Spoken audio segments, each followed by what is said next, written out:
vamos a hablar de infraestructura sostenible para el desarrollo humano. Y antes de comenzar con el tema, me gustaría dar alguna información de referencia para, en definitiva, poner lo que estamos hablando en contexto. En función de información publicada por Naciones Unidas y otras instituciones, en torno al 75% de la infraestructura que vamos a necesitar para el año 2050 no existe a día de hoy. Esto, por una parte, es una oportunidad sin precedentes, pero por otra parte es un reto enorme, porque las decisiones que tomemos hoy es lo que va a determinar cuál es el futuro que tenemos, no solamente dentro de 5, 10 o 15 años, sino dentro de los próximos 30, 40 o 50 años. Algo también que me gustaría puntualizar: durante los últimos 15 años de experiencia en los que he estado trabajando en el sector, primero trabajando desde el punto de vista de la construcción y posteriormente desde el punto de vista de la investigación en infraestructura sostenible en la Universidad de Harvard, la conversación ha cambiado de forma significativa. Hace unos años no había referencias específicas a temas de sostenibilidad, más allá de puramente análisis de impacto medioambiental, etc. Pero hoy, a día de hoy, independientemente del perfil con el que estemos hablando, ya pueden ser ingenieros, ya pueden ser instituciones financieras, ya pueden ser representantes de la administración pública, es algo que ya está mucho más incorporado en la toma de decisiones. La breve introducción que vamos a dar hoy a este tema, me gustaría dividirlo en 3 puntos principales. El primero, cómo la infraestructura sostenible puede ser una estrategia para el desarrollo humano y el crecimiento. En segundo lugar, cómo infraestructura sostenible se puede utilizar como vínculo o como elemento de inclusividad. Y por último, me gustaría hacer una referencia breve a algunos acuerdos a nivel global, como por ejemplo la Agenda de Naciones Unidas de los Objetivos de Desarrollo Sostenible.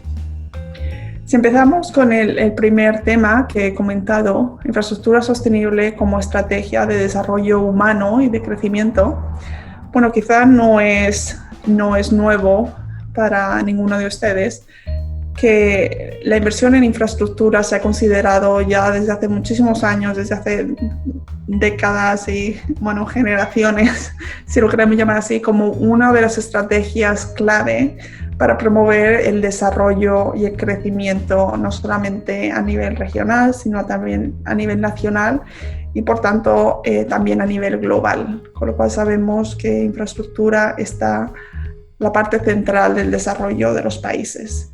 Y esto es cierto, o sea, hay mucha información que se ha publicado por distintas instituciones, por ejemplo, por el Fondo Monetario Internacional, que nos da números en torno a un 1% de inversión del Producto Interior Bruto en infraestructura puede generar 1,5 en 4 años, y más de eso, esto es referente a países desarrollados.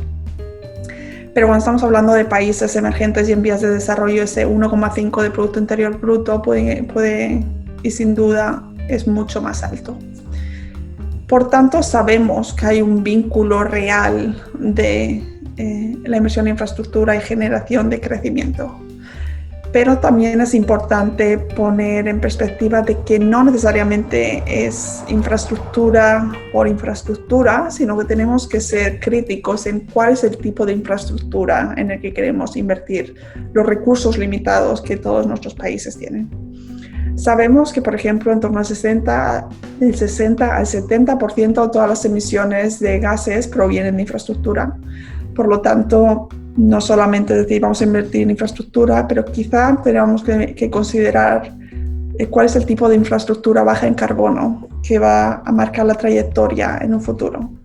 Sabemos también que la degradación medioambiental, deforestación que estamos viendo alrededor del planeta en muchos casos viene originado por desarrollo de infraestructura.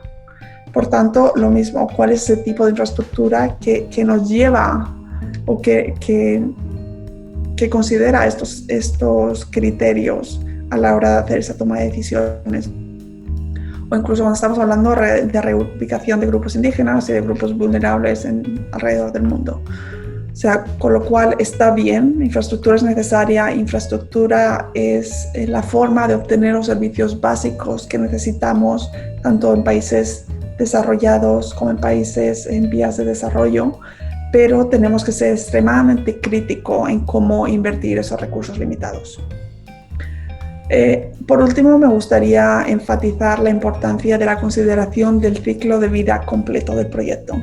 Muchas veces hablamos de incorporar sostenibilidad en la fase de diseño o de incorporar sostenibilidad en la fase de construcción o en la fase de operación. Pero un proyecto no puede ser sostenible si no está considerado en todas las fases que forman parte de ese ciclo de vida completo. Con lo cual, aunque en algunos casos pueda no ser sencillo, porque sabemos que seguramente según funciona el sector, en muchos casos estas distintas fases no necesariamente se llevan a cabo por la misma empresa o por la misma entidad y por tanto requiere una coordinación adicional de asegurarnos cómo los criterios que se consideraron en la fase de diseño puedan ser incorporados o monitoreados en la fase de construcción y fases posteriores. Con esto me gustaría pasar al segundo tema, cómo la infraestructura sostenible nos ayuda a asegurar la inclusividad. La verdad es que cuando estamos hablando de inclusividad, esto es una parte fundamental de lo que consideramos sostenibilidad social. Y como todos sabéis, la sostenibilidad social es uno de los pilares básicos de lo que llamamos triple bottom line en inglés, que es social, medioambiental y económico.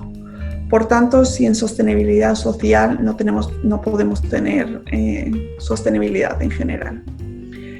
Esto es un tema de lo que ya seguramente todos estáis familiarizados y estamos diciendo, bueno, la sostenibilidad social implica considerar a todas las partes interesadas dentro del proceso, implica la consideración de los derechos humanos y laborales, implica los recursos, considerar recursos culturales, el patrimonio, personas con discapacidades.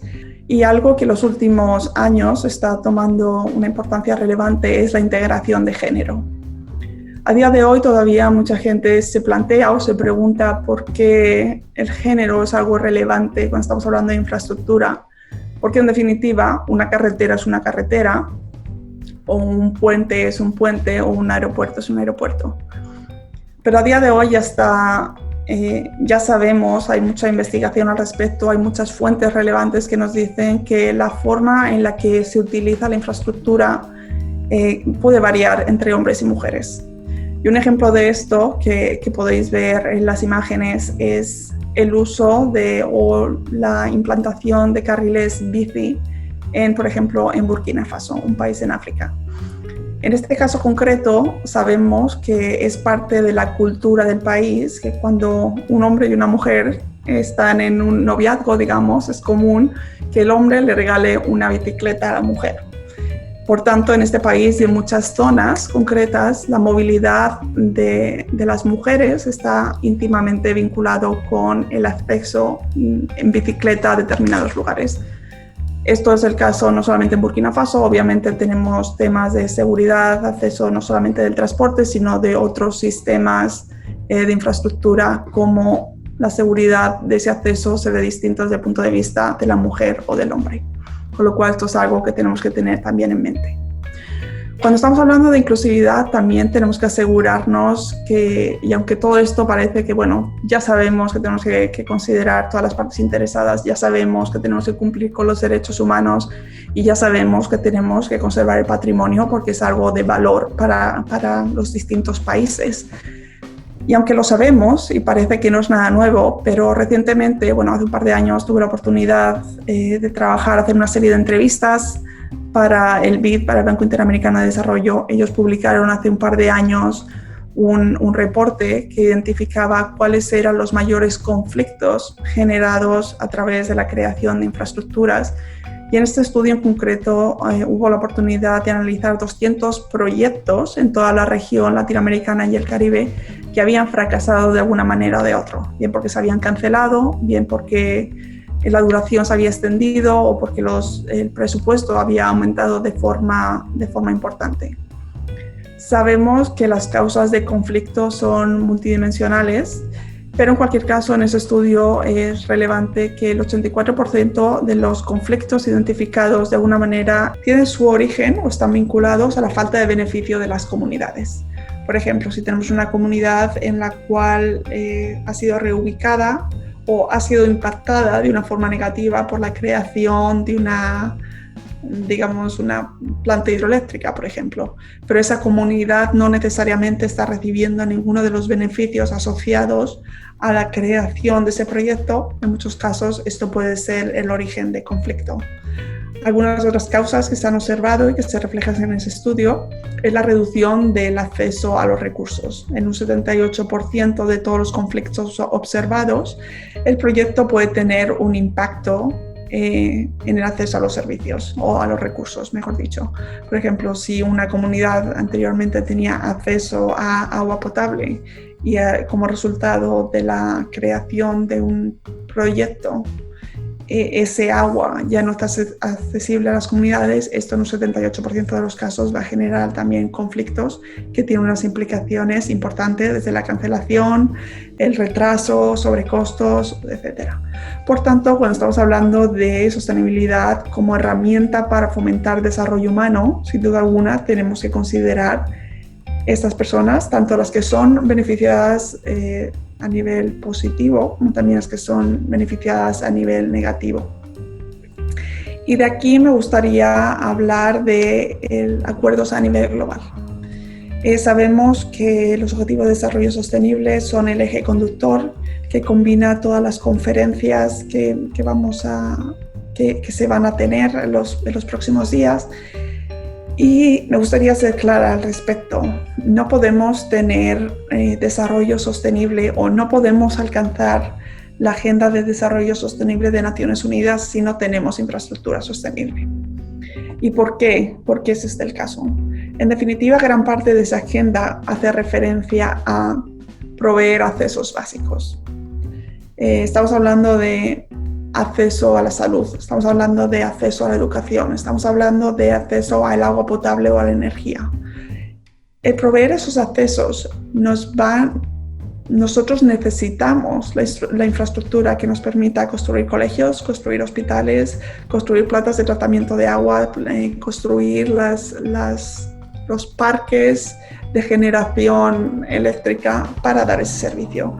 Y por tanto, si además que estamos obteniendo esos servicios, también tenemos que alcanzar objetivos de carácter de acción climática, entre otros, obviamente no podemos alcanzar esos objetivos o esos indicadores si no tenemos un esfuerzo entre servicios básicos a la vez de servicios sostenibles. Aparte de esto, no es necesariamente que sea mi opinión, sino que me gustaría también reflejar un estudio que se publicó hace un año aproximadamente, un poquito más, por la Universidad de Oxford, en la cual identifican, hacen una vinculación de que el 72% de todos esos indicadores que cuantifican el avance en la agenda de desarrollo sostenible están vinculados de alguna manera, bien de forma directa o indirecta, con infraestructura. Este estudio, a día de hoy, estamos en un proceso en colaboración también con el BID, estamos en un proceso de revisión para llegar a entender no solamente cómo la infraestructura puede ayudar a alcanzar esa agenda, sino cómo la infraestructura sostenible puede incluso avanzar de ese 72% de vinculación entre los ODS y infraestructura a un 85% de vinculación entre los ODS y infraestructura sostenible, con lo cual sabemos que incluso infraestructura sostenible puede ayudarnos más al alcance de esos objetivos de desarrollo sostenible. Y por tanto, me gustaría cerrar esta breve introducción diciendo que sabemos que la infraestructura es un eje principal de desarrollo y crecimiento. Esto está probado y sabemos que funciona en muchos casos, pero también es importante asegurarnos de que estamos invirtiendo y que estamos seleccionando o creando una visión estratégica a largo plazo, siguiendo el punto de vista de la sostenibilidad. Sabemos que sostenibilidad es una oportunidad increíble, no solamente a día de hoy, sino para el futuro, y por tanto dentro de esa oportunidad tenemos que asegurarnos que todas las partes interesadas forman parte de cuál es la visión que queremos generar para el futuro y por tanto sus intereses, sus necesidades y también sus opiniones se ven reflejadas en esa toma de decisiones. Y con esto, bueno, simplemente vamos a pasar ahora la ronda de preguntas. Espero que os haya parecido interesante.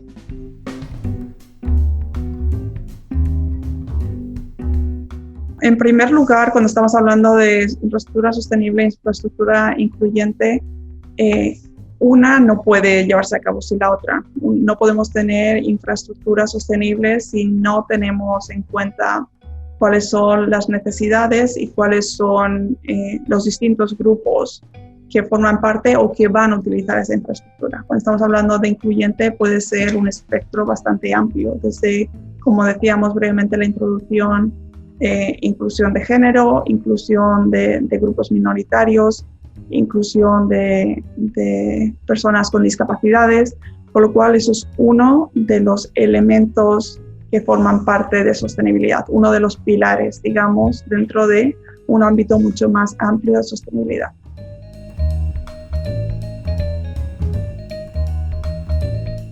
Como estamos hablando de cómo se consideran esos elementos dentro de la agenda, en definitiva, yo creo que podemos distinguirlo en dos grupos grandes. Sabemos que la agenda es amplia, tenemos 17 ODS, tenemos 169 indicadores, pero yo diría que se pueden hacer grandes grupos.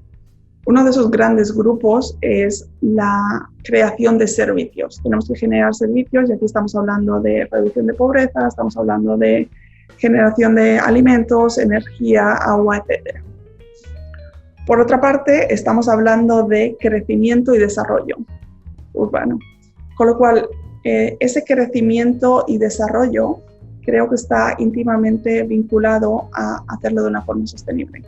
Porque como decíamos, al final, si ese crecimiento no sale a través del punto de vista de la sostenibilidad, podemos tener grupos que no necesariamente estén representados o al final los beneficios de la infraestructura podemos estar desviándolos a un grupo mientras que todos los impactos negativos pueden estar soportados por ese grupo, por otro grupo distinto. Por tanto, inclusividad y sostenibilidad están íntimamente vinculados. A día de hoy todavía hay cierta confusión en temas de cómo la infraestructura se usa de una manera distinta entre hombres y mujeres. En primer lugar, creo que es importante para incorporar esta perspectiva de género que tengamos una clara identificación de las necesidades y intentemos entender de una forma detallada cuáles son las necesidades de un grupo respecto a las necesidades de otro grupo. Por otra parte, estamos hablando también de la toma de decisiones. Sabemos que es importante que haya una representación diversa, incluyendo también una representación de género, cuando estamos haciendo esa toma de decisiones del diseño, de la construcción y la operación del proyecto, de tal manera que podamos tener un punto de vista general y no nos encontremos posteriormente que hay algunos elementos que quizá no hayan podido ser considerados, como pueden ser temas de seguridad, etcétera, cuando ya es tarde, digamos, en el proceso y por tanto es un poquito más complicado la incorporación.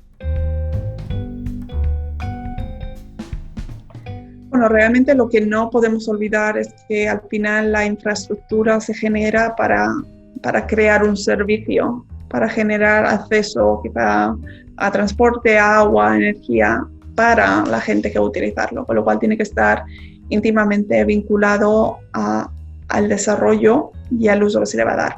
Cuando estamos hablando de infraestructura sostenible se hace mucho énfasis en el tema de cuál es el empleo que se está creando, ese empleo de calidad, cuál es la creación de capacidad que se está desarrollando en el área de influencia, no solamente decir, bueno, venimos, hacemos el proyecto de infraestructura, traemos todo el personal necesario, traemos todos los equipos necesarios, sino también el plantearnos una vez que ese proyecto, quizá la construcción, si estamos hablando en este caso, en caso de construcción, se finaliza, qué es lo que queda en esa misma zona, se han capacitado el personal local de tal manera que eso les pueda dar oportunidades de crecimiento en el futuro. También estamos hablando, en definitiva, del tema de productividad. Ha generado este proyecto oportunidades de quizá empleos locales, negocios locales o algo más allá que puramente lo que estamos hablando referente a nuestro proyecto en un momento concreto. Con lo cual yo diría que esa es la vinculación entre infraestructura sostenible y desarrollo.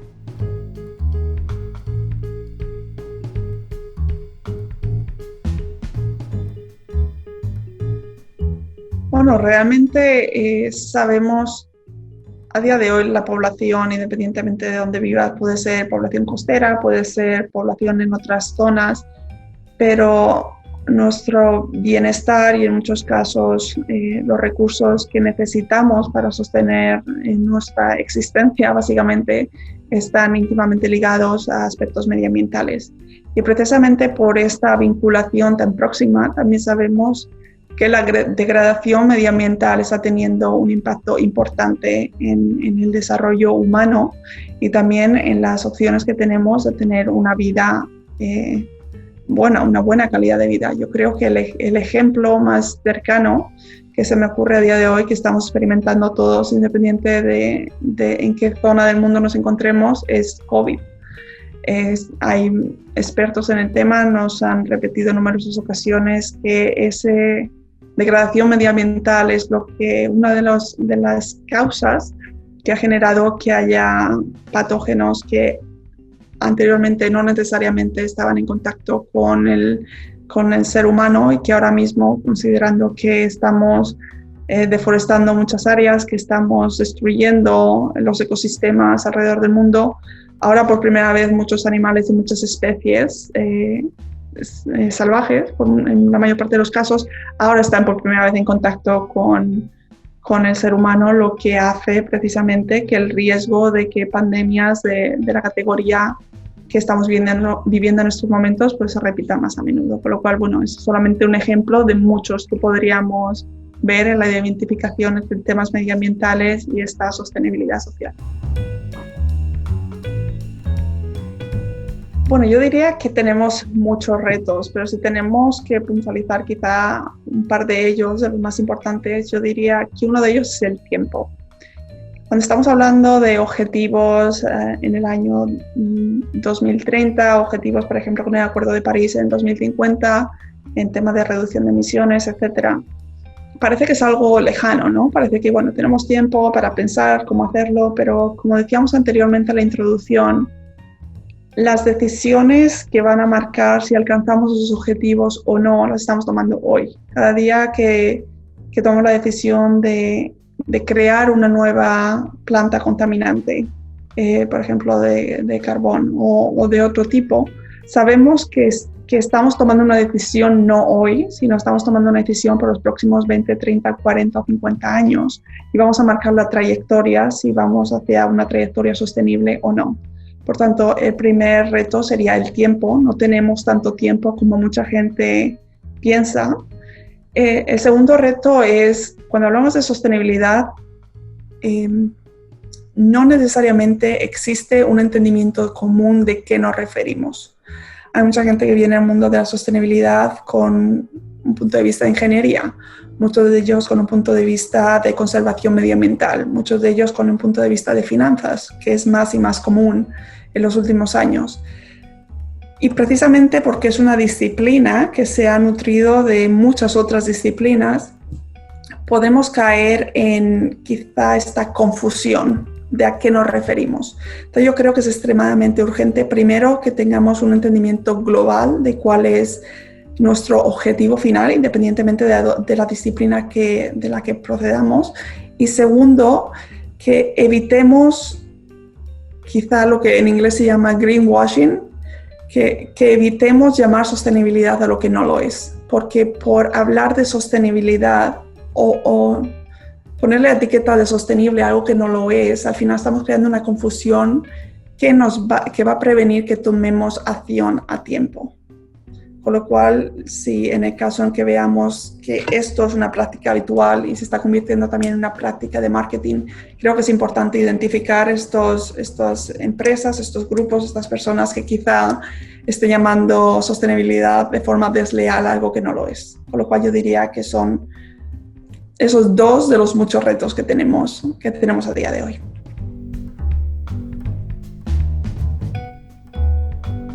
Muchas gracias, el placer ha sido mío. Espero que esta breve intervención haya sido de interés y haya despertado, bueno, pues quizá haya despertado algo que muchas de las personas que nos están viendo no se habían planteado en el pasado, con lo cual, bueno, esa invitación a la reflexión y a pensar también todos en conjunto cuál es la visión que queremos, no solamente para el país, sino a nivel global y para las generaciones posteriores. Muchas gracias y un saludo.